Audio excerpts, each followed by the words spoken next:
پھر یہ کہ جو بھی معاف کرتا ہے، لوگ تو یہ سمجھتے ہیں کہ بزدل ہے، حقیر ہے، یا بدلہ نہیں لے سکتا، یا بول نہیں سکتا. اچھا وہ خود نہیں سوچتا تو کوئی اور اس کو سوچوا دیتا ہے. منہ میں زبان نہیں، آپ کچھ نہیں کہہ سکتے، آپ ہی کب تک معاف کرتے رہیں گے؟ بہت ساری باتیں لوگ آپ کے ذہنوں میں ڈالیں گے. لیکن حدیث میں آتا ہے، مسلم شریف کی حدیث ہے کہ جو معاف کرتا ہے اللہ اس کی عزت بڑھاتا ہے. کیونکہ یہ ایزی ٹاسک نہیں ہے، یہ تو ہمت والے کاموں میں سے ہے. اگنور کرنا، نظر انداز کرنا، اپنے آپ کو نارمل رکھنا جیسے کچھ ہوا ہی نہیں. کیونکہ یہاں پر الفاظ آپ دیکھیے کون سے آئے. او تعفو، تعفو کہتے ہیں درگزر کر دینا، مٹا دینا، رب کر دینا. اور ایسا رب کرنا، ایسا مٹانا کہ نشان بھی باقی نہ رہے. یعنی آپ سامنے والے کو یہ فیل کرواؤ جیسے کچھ ہوا ہی نہیں ہے. And it's a difficult task, یہ بہت مشکل ہدف ہے. لیکن جب آپ کر جاتے ہیں نا اللہ کی مدد کے ساتھ، کیونکہ نیکی کی توفیق تو اللہ کی طرف سے ہی ہے. آپ اگر کسی کو معاف بھی کرتے ہیں تو اس میں آپ کی اپنی کوئی طاقت نہیں. ہم سب جو بھی نیک کام کرتے ہیں سب توفیق دینے والے اللہ تعالیٰ ہیں. لیکن آپ کی نیت ضرور ہوتی ہے، تو اپنی نیت کو پیور رکھنے کی ضرورت ہے. پھر یہ کہ معاف کرنے کا بھی اسلوب ہوتا ہے، خوبصورتی کے ساتھ معاف کرنا، طریقے سے معاف کرنا. بعض لوگ معاف بھی کرتے ہیں تو ایسا لگتا ہے تانا دے رہے ہیں. تو معاف ایسا نہیں کرنا ہے کہ ساتھ میں کچھ باتیں بھی سنا دی گئیں اور پھر آخر میں کہہ دیا گیا چلو معاف کیا. یہ کیسا معاف کرنا ہے؟ معاف کرنے کا اسلوب یہ ہے کہ خوبصورتی کے ساتھ معاف کیا جائے، اللہ کی خاطر معاف کیا جائے. ایکچولی مکہ میں مسلمانوں پر ظلم ہو رہا تھا، یہ تو آپ سب جانتے ہیں. یہ صورت مدنی صورت ہے، اب اس میں یہ بات ہو رہی ہے. تو مدینہ میں بھی جب مسلمان آئے تھے، گو کہ پاورز بہت سارے مسلمانوں کے پاس آ گئے تھے، اس کے باوجود بھی مسلمانوں کو بہت زیادہ پریشان کیا جا رہا تھا، ان پر ظلم کیا جا رہا تھا. اور وہ ظلم جو تھا وہ یہود کی طرف سے تھا، وہ منافقین کی طرف سے تھا. کبھی وہ چالے چلتے، کبھی وہ مکر کرتے، کبھی وہ فریب کرتے، کبھی مذاق اڑاتے. یعنی بہت سارے ایشوز مسلمان روزانہ دیکھتے رہتے تھے. تو اللہ سبحانہ تعالیٰ نے ان کو ان دونوں آیات میں حل بتایا ہے کہ اگر کوئی تمہارے ساتھ برا کر رہا ہے تو صبر کرو، جتنا صبر کر سکتے ہو کرو. لیکن جب برداشت کی لمٹ ختم ہو جائے، ٹھیک ہے، جا کر اس کو کہو گے کہ جو تمہارے پرابلم کو سالو کر سکے. کسی کو بدنام پھر بھی نہیں کرو گے. اور پھر یہ کہ تم نیکیوں میں اپنا ٹائم سپینڈ کرو، ظاہری نیکیاں بھی کرو، چھپی نیکیاں بھی کرو، اور کوشش کرو معاف کر دو. اللہ بھی تو قدرت رکھنے کے باوجود بھی معاف کر دیتا ہے. تو مدینہ میں بھی مسلمانوں پر ظلم ہو رہا تھا، مکہ میں بھی ہو رہا تھا، لیکن نوعیت فرق تھی. ٹھیک ہے، تو اللہ سبحانہ تعالیٰ نے ایسے حالات میں مسلمانوں کو یہ ہدایت دی کہ اپنے جذبات پر کنٹرول رکھیں. آپ کو پتہ ہے یہ ایموشنل بریک ڈاؤنز ہے نا، یعنی جذباتی بہاؤ، یہی بہت سارا میس کریٹ کرتے ہیں ہماری زندگی میں، بہت زیادہ پریشانیاں لاتے ہیں ہماری زندگی میں جب ہم جذبات کو کنٹرول نہیں کر سکتے. تو اللہ تعالیٰ نے مسلمانوں کو کہا اپنے جذبات کو کنٹرول کرو، صبر کرو. معاف کرنا، صبر کرنا یہ تمہارے لیے بہتر ہے، کیوں تمہارا پروردگار بھی قدرت رکھنے کے باوجود معاف کرتا ہے. تو جہاں غیبت کرنا کبیرہ گناہ ہے، وہاں کسی کو معاف کرنا، کسی کا عیب چھپا دینا بہت بڑی نیکی ہے. یہاں ہم بات کر رہے تھے کہ نیکی کو علل اعلان بھی کیا جا سکتا ہے، لیکن ہرگز مطلب ریاکاری نہیں ہے. اس بات کو تھوڑا سا واضح کروں گی کہ بہت سارے لوگ نیکی کو ظاہر صرف اس لیے کرتے ہیں کہ ان کو تعریف ملے. ٹھیک ہے، تو تعریف کا خواہاں ہونا بھی ریاکاری ہی ہے. ٹھیک ہے، یہ بات یاد رکھیے گا. ریاکاری کیا ہے؟ آپ کوئی بھی نیک عمل کسی کو دکھانے کے لیے کریں تاکہ اس کا کوئی بینیفٹ آپ کو مل جائے، کوئی فائدہ آپ کو مل جائے. تو فائدہ ملنے میں تعریف بھی ہے. اسی لیے جو بھی نیک کام کریں ان تعریفوں سے اوپر اٹھ کر کریں کہ ہمیں کوئی تعریف نہیں چاہیے. کیونکہ بہت سارے لوگ جب تک ان کی تعریف نہ کی جائے نا وہ کوئی کام نہیں کرتے. اب سوال یہ پیدا ہوتا ہے کہ تعریف ملے اور کام کرنا، یہ نفسیات کب سے ڈیولپ ہوتی ہے، یہ عادت کب سے ڈیولپ ہوتی ہے؟ یہ بچپن سے ہوتی ہے. مائیں جو ہیں وہ اپنے بچوں کی تعریفیں کر کر کے ان سے کام نکلواتی ہیں. اب ان بچوں کا نفس جو ہے وہ موٹا ہو جاتا ہے. یہ تعریف سن کر ہی کام کرنے والے لوگ بن جاتے ہیں. تو بچوں کی تربیت اس اعتبار سے کرنی چاہیے بچپن ہی سے کہ آپ ان کو اصول پر مبنی کام کرنا سکھائیں. آپ تعریفیں کر کر کے ان سے کام نہ نکلوائیں، کیونکہ جب تک آپ تعریف کرتے رہیں گے تب تک وہ کام کرتے رہیں گے. جیسے تعریف بند کام بھی بند. اور بڑے ہو کر یہ عادت اتنی پختہ ہو جاتی ہے، لوگ اتنے زیادہ سیلف پریزڈ ہو جاتے ہیں، اپنی تعریفیں یا تو خود کرتے رہتے ہیں یا دوسروں کے منہ سے سننا چاہتے ہیں. جو تعریفیں کرے وہ ان کو اچھا لگتا ہے، جو تعریف نہ کرے وہ ان کو برا لگتا ہے. جو بھی مضبوط ماں باپ ہوتے ہیں وہ اپنے بچوں کی تربیت اس اعتبار سے کرتے ہیں، چاہے وہ بڑی سے بڑی کامیابی لے آئیں، ایک اعتدال والا معاملہ ان کے ساتھ کرتے ہیں، اعتدال میں ان کو اپریشیٹ کرتے ہیں. مثلا اگر آپ کے بچے کسی کلاس میں پاس ہو جاتے ہیں تو بھائی پورا گھرانہ تحفے لا رہا ہے، جی سبھی واہ واہ کیے جا رہے ہیں، اس سے جو ہے وہ آپ کو پتہ ہے بچے کے اندر ایک زوم آ جاتا ہے. بس ٹھیک ہے کامیابی حاصل کی ہے، ٹھیک ہے تربیہ کی بیسس پر آپ خوش ہو رہے ہیں، بے شک جتنا بھی خوش ہو رہے ہیں، لیکن وہ اندر اندر ہی رکھیں اور اس کو اس بات کا احساس دلائیں کہ جو بھی کامیابی اس کو مل رہی ہے وہ اللہ کی طرف سے مل رہی ہے. ٹھیک ہے تھوڑا بہت اپریشیٹ کیا جا سکتا ہے لیکن ہر دفعہ نہ کریں. آپ نے دیکھا ہوگا جو بچے امتحان پاس کرتے ہیں ان کے ماں باپ ان کو کوئی نہ کوئی تحفہ اسی ٹائم پر دیتے ہیں. ضروری اسی ٹائم پر تحفہ دینا؟ مطلب کہیں کسی نے یہ اصول بنا دیا ہے کہ جب بچے کوئی کامیابی لائیں گے تبھی ان کو کوئی تحفہ دیا جائے گا؟ نہیں. جو تحفہ آپ کو اس کی کامیابی پر دینا تھا تھوڑے ٹائم کے بعد دے دیں، کوئی حرج نہیں، تاکہ اس کا مائنڈ سیٹ ہو کہ میرے ماں باپ مجھے اپریشیٹ تو کرتے ہیں پر بیلنس وے میں. کیونکہ یہ چیز ایسی ہے کہ اس سے انسان کا نفس سیر ہوتا رہتا ہے. تعریف کا ملنا، عربی کے ایک بہت مشہور شعر ہے جس کا ترجمہ یہ ہے کہ انسان کا نفس دودھ پیتے بچے کی طرح ہوتا ہے، اس کو بھرے پیٹ کے ساتھ پلاتے رہیں وہ پیتا رہتا ہے، اور جب دودھ چھڑائے تو وہ چھوڑ دیتا ہے. انسانی نفس بالکل اسی طرح سے جیسے ایک دودھ پیتا بچہ ہے، جب وہ ماں کا دودھ پی رہا ہوتا ہے تو ایسا لگتا ہے کبھی چھوڑے گا ہی نہیں، ایسا ہی لگتا ہے نا. اور جب اس کو چھڑواتے ہیں تو وہ چھوڑ بھی دیتا ہے. دودھ چھڑوانا تکلیف دہ عمل ضرور ہے ماں کے لیے بھی اور بچے کے لیے بھی، لیکن آخر میں ہوتا کیا ہے؟ وہ دودھ چھوڑ دیتا ہے. بالکل اسی طرح سے یہ نفس کو تعریف کی عادت ہو جاتی ہے. آپ ماشاءاللہ قرآن پڑھ رہے ہیں، اب آپ بہت اچھا کوئی امتحان پاس کر جاتے ہیں اور بہت ہی زیادہ آپ کامیابی حاصل کرتے ہیں، آپ کے گھر والے بھی آپ کو اپریشیٹ کر رہے ہیں، آپ کے دوست احباب بھی آپ کو اپریشیٹ کر رہے ہیں، تو اس کی ایک فیلنگز ہیں، آپ نوٹ کیجئے گا. اتنا اوپر انسان کا دماغ اڑنے لگتا ہے اور اس کو نیچے لانا جو ہے بڑا مشکل ہوتا ہے. ٹھیک ہے نا؟ تعریف سے اوپر اٹھ کر جینا ہی جینا ہے، وہی اصل نیکی ہے. کبھی بھی تعریفوں کے محتاج نہ ہو، کیونکہ ایک شخص کی تعریف نبی اکرم صلی اللہ علیہ وسلم کے سامنے کسی اور نے کی تھی تو آپ صلی اللہ علیہ وسلم نے فرمایا تو نے اپنے بھائی کا گلا کاٹ دیا.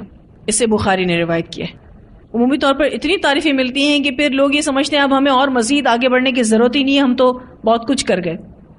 یہ چیز بچوں پر بھاری بہت ہوتی ہے کیونکہ آس پاس کے ماحول میں یہی چیز ہو رہی ہوتی ہے نا کہ ابو نے یہ گفٹ دیا، امی نے وہ گفٹ دیا. جب وہ بچہ جس کو ماں باپ تربیت اس کی سخت کرتے ہیں، اس کے دوست احباب اس سے جب پوچھتے ہیں تمہیں کیا ملا تو وہ کہتے ہیں نہیں میرے امی ابو نے تو مجھے کچھ تحفہ نہیں دیا. تو وہ بہت بھاری ہوتا ہے نفس پہ بچوں کے لیے. لیکن بچے اس سے میچور بہت ہوتے ہیں، پیور بہت بنتے ہیں اس سے، اور آ کے وہ شکایت کر بھی جائیں تو ان کو سمجھانا ماں باپ کا فرض ہے.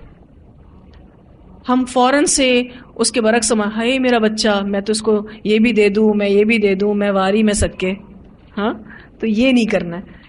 تھوڑی مضبوط مائیں بننا ہے تاکہ ہمارے بچے جب نیکی کا کام بھی کریں تو ان کے اندر ریاکاری اور شہرت کا جذبہ نہ ہو، ریاکاری اور شہرت کی عادت نہ ہو، چاہ نہ ہو.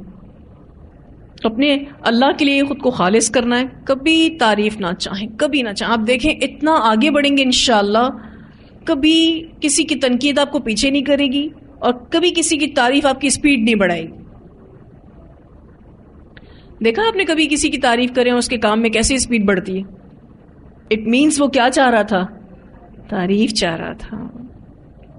اسی لیے نیکی کو دکھانا تب پسندیدہ ہے جب آپ کسی کو رغبت دلانا چاہ رہے ہوں اور پاسبل ہی نہ ہو کہ وہ نیکی چھپ کر کی جا سکے، اور آپ کسی کو موٹیویٹ کرنا چاہ رہے ہیں، آپ چاہ رہے ہیں کسی اور کو بھی آئیڈیا مل جائے. اوکے، نو پرابلم، اللہ تعالیٰ خوش ہوتا ہے اس سے کیونکہ اللہ آپ کی نیتوں کو جانتے ہیں. لیکن اگر آپ کی نیت تھوڑی سی بھی ادھر ادھر ہوگی، کیونکہ اس میں بس تھوڑا سا ہی فرق آتا ہے، نیتوں کا تھوڑا سا ہی فرق آتا ہے اور وہ نیکی کینسل ہو جاتی ہے. کل قیامت کے دن ایسی دکھاوے پر مبنی نیکیوں کو اللہ تعالیٰ حبام منثورہ بنا دیں گے، یعنی اڑتی ہوئی راکھ جس کو کلیکٹ بھی نہیں کیا جا سکتا. ایک ہوتی ہے مٹی، ریت، ٹھیک ہے، ایک ہوتی ہے راکھ. راکھ جب اڑ جاتی ہے نا تو اس کو کلیکٹ کرنا مشکل ہوتا ہے، اس کو جمع کرنا مشکل ہوتا ہے. تو اللہ تعالیٰ نے الفاظ استعمال کیے قرآن پاک میں کہ اسی طرح کی جو یہ دکھاوے کی نیکیاں ہیں میں اس کو حبا منصورہ بنا دوں گا. اللہ تعالیٰ کہے گا میرے لیے کی تھی جو میں اجر دوں. ٹھیک ہے. پھر یہ کہ چھپا کر کرنا تو بہت ہی پیارا ہے، بہت ہی اچھا ہے، اس میں خلوص بہت زیادہ ہوتا ہے. تو خواص جو ہیں وہ تعریف سے اوپر اٹھ کر جیتے ہیں اور تعریف سے اوپر اٹھ کر کام کرنا جانتے ہیں. صلہ ملے تو بھی کام کرتے رہتے ہیں، کوئی سپیڈ نہیں بڑھاتے. صلہ نہ ملے تو بھی کام کرتے رہتے ہیں. کیوں؟ ان کا مقصد صلہ حاصل کرنا تھا ہی نہیں. کیونکہ تعریف کا ایک نشہ ہوتا ہے، آپ کو پتا ہے، کرسی کا بھی نشہ ہوتا ہے اور تعریف کا بھی نشہ ہوتا ہے. اور عمومی طور پر جب منہ پر کوئی تعریف کر دے تو اس وقت بہت پریشانی بھی ہو رہی ہوتی ہے کہ انسان اب کیا جواب دے.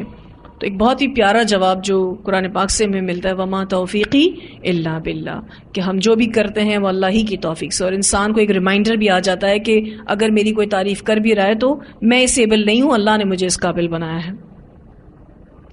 اور خواص کا دوسرا درجہ یہ ہے کہ وہ معاف کرتے ہیں. اگر ان پر ظلم ہو بھی رہا ہوتا ہے تو وہ معاف کرتے ہیں. اس کی بہترین مثال ہمارے سامنے کون ہے؟ رسول اللہ صلی اللہ علیہ وسلم. کیسا کیسا ظلم کیا مکہ والوں نے، لیکن جب نبی اکرم صلی اللہ علیہ وسلم نے مکہ کو فتح کر لیا تو کیا کیا آپ صلی اللہ علیہ وسلم نے؟ سارے ظلم کے بدلے لیے، سب کو معافی عام دے دی. سب کو معافی ہے، کسی کے اوپر بھی کوئی ڈانٹ نہیں، کوئی سرزنش نہیں، کوئی کلیم نہیں، سب کو معاف کر دیا. کیا بدلہ لے نہیں سکتے تھے آپ صلی اللہ علیہ وسلم؟ لے سکتے تھے. اور کیسا لے سکتے تھے؟ طائف والوں نے جو نبی اکرم صلی اللہ علیہ وسلم کے ساتھ کیا، کس طریقے کا رویہ انہوں نے اپنایا، کتنی انسلٹ کی، کتنا مارا، نکال دیا اپنے شہر سے، تو بھی رسول اللہ صلی اللہ علیہ وسلم نے بد دعا نہیں کی. آپ صلی اللہ علیہ وسلم نے فرمایا نہیں، کیا پتہ ان کی نسلوں سے ہی اللہ کے نیک بندے پیدا ہوں، اور واقعی ہوئے الحمدللہ. آج سعودی عربیہ میں سب سے زیادہ دین آپ کو طائف سٹی میں ملے گا. 100% حجاب، 100%. کوئی ایک عورت آپ کو بے حجاب نظر نہیں آتی طائف میں. نبی اکرم صلی اللہ علیہ وسلم پر ظلم ہوا تھا، آپ نے اس ظلم کو برداشت کیا، باوجود اس کے کہ آ گئے تھے فرشتے اس پورے ایریا کو تباہ کرنے کے لیے. نبی اکرم صلی اللہ علیہ وسلم ہاں کہیں اور یہ تباہ کر دیے جانے کے نہیں. تو خواص کا جو طریقہ ہے وہ معاف کرنا ہے. عوام الناس کا طریقہ یہ ہے کہ وہ جذباتی ہو جاتے ہیں. اب آپ کی چوائس ہے کہ آپ عوام بننا چاہتے ہیں یا خواص. اہل القرآن ویسے تو خواص میں شامل ہوتے ہیں لیکن عمل کے اعتبار سے، باتوں کے اعتبار سے نہیں. ہم باتیں تو کرتے رہیں لیکن ہمیں عمل نہ کرنا ہو، یہ بات ٹھیک نہیں ہے. ایک بہت ہی پیاری حدیث جس میں ہم سب انشاءاللہ اپنا جائزہ لیں گے. آپ صلی اللہ علیہ وسلم نے فرمایا، میں ایسے شخص کو جنت کے اطراف میں گھر کی ضمانت دیتا ہوں جو حق پر ہوتے ہوئے بھی جھگڑا نہ کرے. ایسے شخص کو جنت کے وسط میں گھر کی ضمانت دیتا ہوں جو مزاح کے طور پر بھی جھوٹ بولنا چھوڑ دے. اور ایسے شخص کو جنت اعلیٰ میں گھر کی ضمانت دیتا ہوں جو اپنے اخلاق عمدہ بنا لے. اسے ابو داؤد نے روایت کیا ہے. اگر آپ چاہتے ہیں کہ آپ کو جنت کے کارنرز پر گھر ملے تو کیا کرنا ہوگا؟ حق پر ہوتے ہوئے بھی جھگڑے کو چھوڑنا ہوگا. اور اگر آپ چاہتے ہیں کہ جنت کے وسط میں بھی آپ کا گھر ہو تو مزاح میں بھی جھوٹ نہ بولیں. ایک ہوتا ہے نا کوئی نان سیریسلی مزاح میں ایسے ہی بس خلاف حقیقت بات کرتی، جھوٹ بات کرتی، تو اس کو جنت کے وسط میں گھر ملے گا جو مزاح کے اعتبار سے بھی جھوٹ بولنا چھوڑ دے، یعنی اس کی زندگی میں صرف اور صرف سچ ہو. اور اگر آپ چاہتے ہیں کہ جنت اعلیٰ میں گھر ملے تو اپنے اخلاق کو عمدہ بنا لیں، یعنی اپنی عادتوں سے لوگوں کو کمفرٹیبل کریں. اتنی اچھی عادتیں ہوں لوگ آپ کے ساتھ کمفرٹیبل ہوں. آپ کو پتہ نا، اچھے اخلاق بنا لے، یا یہاں جو بات ہوئی کہ اپنے اخلاق کو عمدہ بنا لے، تو کیا ہے؟ یعنی اپنی عادات اچھی کر لے، اپنے آپ کو اچھا انسان بنا لے، تو جنت اعلیٰ میں گھر کی گارنٹی نبی اکرم صلی اللہ علیہ وسلم دے رہے ہیں. ہم ہر جگہ جنت میں اپنا گھر بنا سکتے ہیں اگر ہم اس حدیث میں موجود عمل کو کرنے والے ہوں. اس اعتبار سے دیکھ لیں کہ کہاں کہاں گھر حاصل کرنے کے قابل آپ ابھی ہیں یا بننا چاہتے ہیں. ویسے یہ جو حق پر ہوتے ہوئے جھگڑا چھوڑنا ہے، یہ ایزی ٹاسک ہے. پھر انسان کرتا کیا ہے؟ اور لڑتا ہے. کیا سوچ کے؟ میرا تو حق ہے. حق پر ہوتے ہوئے جھگڑا چھوڑنے کی بات آ رہی ہے. ویسے تو جھگڑا کرنا ہی نہیں چاہیے. اب حق ہے جھگڑا کرنے کا تو بھی نہیں کرنا ہے انشاءاللہ. ان دونوں آیات کی تلاوت سنتے ہیں، پھر انشاءاللہ آگے پڑھیں گے. لا يحب اللہ الجہر بالسوء من القول الا من ظلم وكان اللہ سمیعا علیما ان تبدوا خیرا او تخفوه او تعفو عن سوء فإن اللہ کان عفوا قدیرا. جی آگے اللہ سبحانہ تعالیٰ فرماتے ہیں ان الذین، بے شک وہ لوگ، یکفرون جو کفر کرتے ہیں، باللہ اللہ کا، ورسلہ اور اس کے رسولوں کا، جو اللہ اور اس کے رسولوں کا کفر کرتے ہیں، اللہ کا انکار کرتے ہیں، یعنی اس کی ذات، اس کی صفات، اس کی الوہیت، الوہیت کہتے ہیں الہ ہونا، اور ربوبیت، ربوبیت کہتے ہیں رب ہونا، کو نہیں مانتے. جو اللہ کا انکار کرنے والے ہیں، یعنی اللہ کی ذات کا انکار کرتے ہیں، اس کی صفات کا انکار کرتے ہیں، اس کی الوہیت کا انکار کرتے ہیں، اس کی ربوبیت کا انکار کرتے ہیں، اور رسولوں کا انکار کرتے ہیں، یعنی ان پر ایمان نہیں لاتے ہیں، ان کی باتیں نہیں مانتے ہیں. وَيُرِيدُونَ، اور وہ چاہتے ہیں، ان یہ کہ یفرقوا، فرق کریں، جدائی ڈال دیں، بین اللہ، درمیان اللہ کے، ورسلہ اور اس کے رسولوں کے. اللہ اور اس کے رسول کے درمیان فرق کرنا چاہتے ہیں.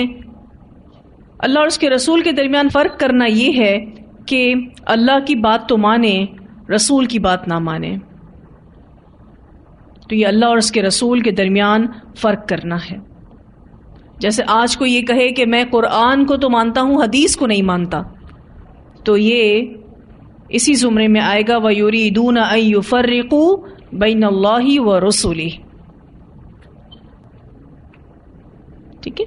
ویسے اللہ اور اس کے رسول میں فرق ہے، کیونکہ اللہ خالق ہے اور رسول بندہ ہے. ویسے تو فرق ہے، لیکن یہاں جو بات ہو رہی ہے یہ اطاعت کی بات ہو رہی ہے، اطاعت کا فرق بتایا جا رہا ہے. جیسے کوئی کہے کہ ہم اللہ کو تو مانیں گے، قرآن کو مانیں گے، سنہ کو نہیں مانیں گے. وَيَقُولُونَ، اور وہ کہتے ہیں، نُؤْمِنُ، ہم ایمان لاتے ہیں، بِبَعْضٍ، ساتھ بعض کے، وَنَكْفُرُ بِبَعْضٍ، اور ہم کفر کرتے ہیں بعض کا. وہ یہ بھی کہتے ہیں کہ ہم بعض رسولوں کو مانیں گے، بعض کو نہیں مانیں گے. جیسے کہ آپ جانتے ہیں کہ یہود حضرت عیسیٰ کا انکار کر گئے، اسی طرح سے نصارہ حضرت موسیٰ کا انکار کر گئے. تو وہ کہتے ہیں کہ ہم بعض کو مانیں گے، بعض کو نہیں مانیں گے. کن میں سے؟ رسولوں میں سے. وَيُرِيدُونَ اور وہ چاہتے ہیں ان یہ کہ يَتَّخِذُوا وہ بنا لیں بَيْنَ ذَلِكَ سَبِيلًا درمیان اس کے کوئی راستہ. یہاں پر اللہ سبحانہ تعالیٰ یہود و نصارہ کو ڈانٹ رہے ہیں جو اللہ کے ساتھ اور اس کے رسول کے ساتھ کفر کرتے ہیں، اور انہوں نے ایمان لانے میں اللہ اور اس کے رسولوں کے درمیان فرق کر دیا. وہ کہتے تھے کہ ہم اللہ کی مانیں گے، ہم رسولوں کی نہیں مانیں گے. پھر یہ کہ بعض انبیاء پر ان کا ایمان ہے اور بعض کے ساتھ وہ کفر کرتے ہیں. یہ صرف اور صرف اپنی خواہشات پر چلتے ہیں، یہ اپنے آباء و اجداد کی تقلید کرتے ہیں، کیونکہ ان کے پاس ان کے اس عمل کی کوئی دلیل نہیں ہے. تو اللہ سبحانہ تعالیٰ فرماتے ہیں اولئک ھم الکافرون، یہی لوگ وہ جو کافر ہیں، حقاً پکے، یہ پکے کافر ہیں. اب آپ دیکھیے یہاں پر ہم الگ سے آ رہا ہے، اگر آپ اس کو سرکل کر لیں یہ ضمیر منفصل ہے، یعنی ایک ایسی ضمیر جو الگ سے آئی ہے اور یہ تاکید کے لیے آتی ہے. اللہ تعالیٰ یہ بھی کہہ سکتے تھے اولئک کافرون حقا، لیکن اللہ تعالیٰ نے فرمایا اولئک ھم الکافرون حقا، یہی لوگ ہیں کافر پکے. وَأَعْتَدْنَا اور تیار کیا ہم نے للکافرین کافروں کے لیے عذاب مہینا، عذاب رسوا کرنے والا، ذلت والا. اب آپ دیکھیے کہ اللہ سبحانہ تعالیٰ نے یہاں پر یہود و نصارہ کو پکے کافر کہا ہے. کیوں؟ پہلی بات کیا ہے کہ وہ یکفرون باللہ و رسولی کرتے ہیں، نمبر 1 لگا دیں اس پہ. دوسرا وَيُرِيدُونَ أَن يُفَرِّقُوا بَيْنَ اللَّهِ وَرُسُلِهِ، وہ اللہ اور اس کے رسول کے درمیان فرق کرتے ہیں. وَيَقُولُونَ نُؤْمِنُ بِبَعْضٍ وَنَكْفُرُ بِبَعْضٍ، وہ کہتے ہیں کہ ہم بعض پر ایمان لائیں گے اور بعض پر نہیں. یہ تیسری وجہ. پھر وَيُرِيدُونَ أَن يَتَّخِذُوا بَيْنَ ذَلِكَ سَبِيلًا، وہ چاہتے ہیں یہ کہ وہ بنا لے درمیان اس کے کوئی راستہ، یعنی ایمان اور کفر کے درمیان کوئی اور راستہ بنانا چاہتے ہیں. اللہ سبحانہ تعالیٰ فرماتے یہی پکے کافر ہیں اور ان کے لیے رسوا کرنے والا عذاب تیار کیا گیا ہے. اس کے برعکس والذین، اور وہ لوگ آمنو جو ایمان لائے، یہاں سے مراد رسول اللہ صلی اللہ علیہ وسلم کی امت ہے. والذین آمنو، اور وہ لوگ جو ایمان لائے، مراد امت رسول صلی اللہ علیہ وسلم ہیں، باللہ اللہ پر، ورسلہ اور اس کے رسولوں پر، ولم اور نہیں، یفرقو انہوں نے فرق کیا، بین احد درمیان کسی ایک کے، منہم ان میں سے، کن میں سے؟ رسولوں میں سے. اولئک یہی لوگ، سوف ان قریب، یؤتیہم دے گا ان کو، اجورہم ان کے اجر، ان کے صلے. وکان اللہ اور ہے اللہ تعالی، غفور الرحیم بہت زیادہ غفور الرحیم. صحیح ایمان کی شرط ہی یہی ہے کہ اللہ اور اس کے تمام رسولوں پر ایمان لایا جائے اور ان میں تفریق نہ کی جائے. اور تفریق کرنے کے 2 مطلب ہو سکتے ہیں، ایک یہ کہ کسی پر ایمان لایا جائے اور کسی پر نہ لایا جائے. ایک تفریق کرنا کیا ہے کہ کسی کو رسول مانے اور کسی کو نہ مانے، تو یہ اہل ایمان تفریق نہیں کرتے. اور دوسرا یہ کہ نبی ہونے کے لحاظ سے سب برابر ہیں. اگر کوئی یہ کہے کہ نبی ہونے کے لحاظ سے سب برابر نہیں تو یہ بھی تفریق کرنا ہے. ایمان والے کہتے ہیں کہ سارے ہی نبی ہیں، نبی ہونے کے اعتبار سے ان میں کوئی فرق نہیں. بخاری کی روایت میں آتا ہے آپ صلی اللہ علیہ وسلم نے فرمایا کوئی شخص یہ نہ کہے کہ میں یونس بن متا سے افضل ہوں. نبی اکرم صلی اللہ علیہ وسلم نے اس چیز سے روک دیا ہے کہ کوئی شخص یہ نہ کہے کہ میں یونس بن متا یعنی حضرت یونس علیہ السلام سے افضل ہوں۔ رہی بات نبوت کے علاوہ دوسرے فضائل کی، تو وہ جس نبی کو اللہ تعالیٰ نے دیے وہ کتاب و سنت سے ثابت ہیں، جیسے کہ رسول اللہ صلی اللہ علیہ وسلم کو اللہ تعالیٰ نے سید المرسلین بنایا، ثابت ہے یہ بات۔ اسی طرح سے نبی اکرم صلی اللہ علیہ وسلم مخلوق میں سب سے اعلیٰ ہے، یہ بات احادیث سے ثابت ہے۔ تو جو نبوت کے علاوہ فضائل ہیں، جس کو بھی اللہ تعالیٰ نے دیے ہیں نبیوں میں سے، رسولوں میں سے، وہ کتاب و سنت سے ثابت ہیں، لیکن نبی ہونے کے اعتبار سے ان میں کوئی بھی فرق نہیں کر سکتا۔ والذین آمنوا باللہ ورسلہ ولم یفرقوا بین احد منہم، یہ اہل ایمان ایسے ہوتے ہیں جو اللہ کو بھی مانتے ہیں، جو اس کے رسولوں کو بھی مانتے ہیں، اور وہ رسولوں کے درمیان کوئی فرق نہیں کرتے۔ تو یہی لوگ عنقریب دے گا ان کو اللہ تعالیٰ ان کے اجر، ان کے صلے۔ اچھا، یہاں جو اجورہم کا لفظ آیا ہے یہ بھی بڑا ہی غور طلب ہے۔ اجور اجر کی جمع ہے، اجر کہتے ہیں سیلری کو، تنخواہ کو۔ اب آپ بتائیے کہ اگر کسی کو جنت ملتی ہے تو وہ اس کے عمل کی قیمت تو نہیں ہے، لیکن یہاں پر اللہ سبحانہ تعالیٰ کا یہ لفظ استعمال کرنا اجورہم، یہ مومنین کی عزت افزائی ہے۔ جنت ہم میں سے کسی کے بھی عمل کے عوض کے سبب اس کو نہیں ملے گی، ہاں البتہ یہ نیک اعمال اللہ کو راضی کرنے کا سبب بنیں گے اور اللہ تعالیٰ ہم پر رحم کرے گا اور جنت میں داخلہ دے گا، یعنی کئی اجر ملیں گے۔ کیوں؟ کیونکہ وہ ہر کام اللہ کے لیے کرتے رہے، اخلاص پر مبنی عمل کرتے رہے، سنت رسول صلی اللہ علیہ وسلم پر عمل پیرا تھے، اور سبقت لے جانے والے تھے، یعنی سابقون الاولون تھے، نیکی میں بھی سبقت کرنے والے تھے، کیونکہ انہی بیسس پر اجر کم اور زیادہ ملے گا، نیتوں کے فرق کے اعتبار سے۔ اسی طرح سے کتنا احسان کا درجہ تھا، سبقت کس نے کی، پہلے کس نے کیا، تو اجر اس کو زیادہ ملے گا۔ مثلا سلام اگر آپ پہلے کر لیتے ہیں تو آپ کو ثواب زیادہ ملے گا۔ تو اس اعتبار سے اجور ڈیسائیڈڈ ہوں گے، یعنی نیت کیسی تھی، کتنا خوبصورت عمل تھا، احسان کا درجہ کون سا تھا، اور سبقت کس نے کی۔ اولئک سوف یؤتیہم اجورہم، یہی لوگ عنقریب دے گا ان کو ان کے اجر۔ وَكَانَ اللَّهُ غَفُورٌ رَحِيمًا، اور ہے اللہ تعالیٰ بہت زیادہ غفور رحیم، یعنی گناہوں کو بخشتا ہے اور ثواب کو کئی گنا بڑھانے والا ہے، الحمدللہ۔ وَكَانَ اللَّهُ غَفُورٌ رَحِيمًا۔ ان آیات کی تلاوت سنتے ہیں۔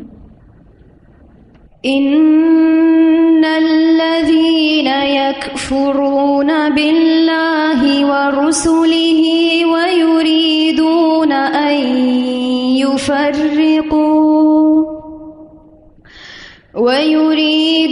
أن يفرقوا بين الله ورسله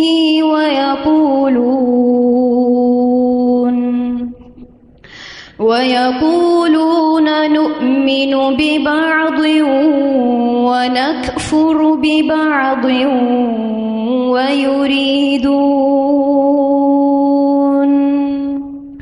ويريدون أن يتخذوا بين ذلك سبيلا أولئك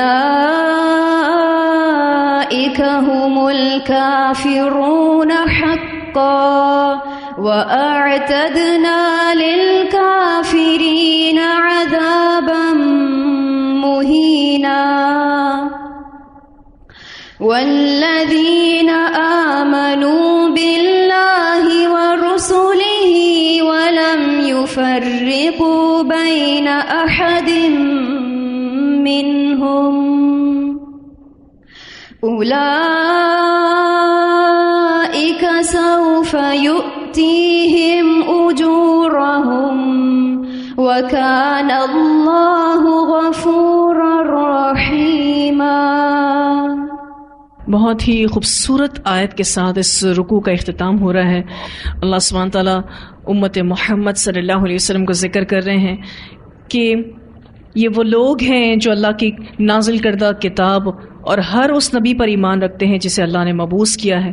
اسی لیے اللہ تعالیٰ نے ان سے وعدہ کیا ہے کہ انہیں پورا پورا بدلہ دے گا، اور اگر ان سے کوئی کمی کوتاہی ہو جائے گی تو اللہ انہیں معاف کرے گا، اور اپنی رحمت کی وجہ سے ان کی نیکیوں کو کئی گنا بڑھا دے گا۔